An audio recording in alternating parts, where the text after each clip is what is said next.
Study away. We call this a study away trip, short, 7 days. Have you ever been on a trip like this before with students? Many. Yeah.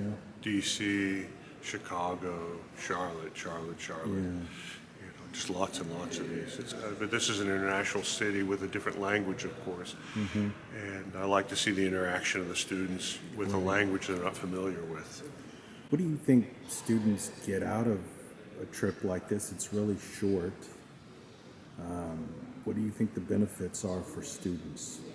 Bluefield students. Bluefield students especially, sometimes it was their first trip out of the country and on a plane. They might have never left the West Virginia area. So this gives them a look into the world and how other people live and their customs. Just because it's part of North America, this is wholly different than Bluefield, West Virginia. Right.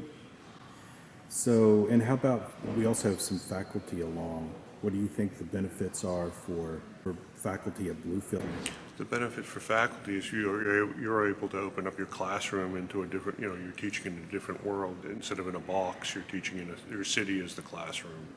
And you're able to give the students a different experience than looking at slides or something. You can actually see the buildings, see the paintings, see the city, see the people, and listen to them. Also try the foods. It's a great experience. Also, it will train. Most places I take my students are in America, so they don't have to struggle with the language here. They have to navigate French, which is great. Yeah. Now, for a lot of faculty, like you have a lot of international experience. You've traveled extensively around the world, but a lot of our faculty have never traveled. So, what are the benefits to having the average faculty member at Bluefield come on a trip like this?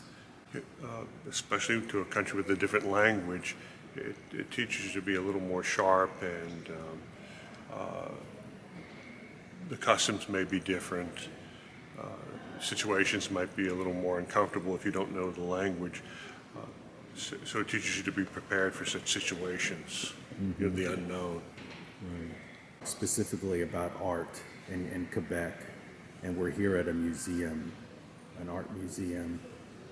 What do you think our students in West Virginia can learn about visiting an art museum in Quebec, Canada? It's different than any museum that you would see in America because museums are representative of the culture. So they're able to look at the culture through different art and media.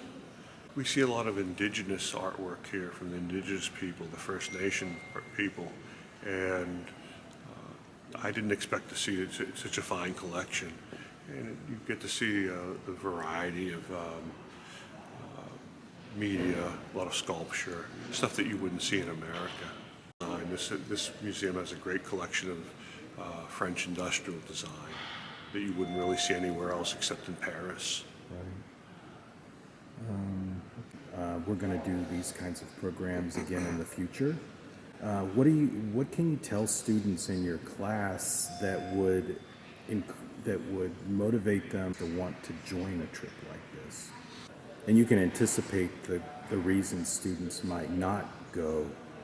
Fear of the unknown, fear of the language, but I think the variety of experiences you would never have in your home state or even in the Americas. If we go to Quebec, the language, the customs that foods you never see around your home towns.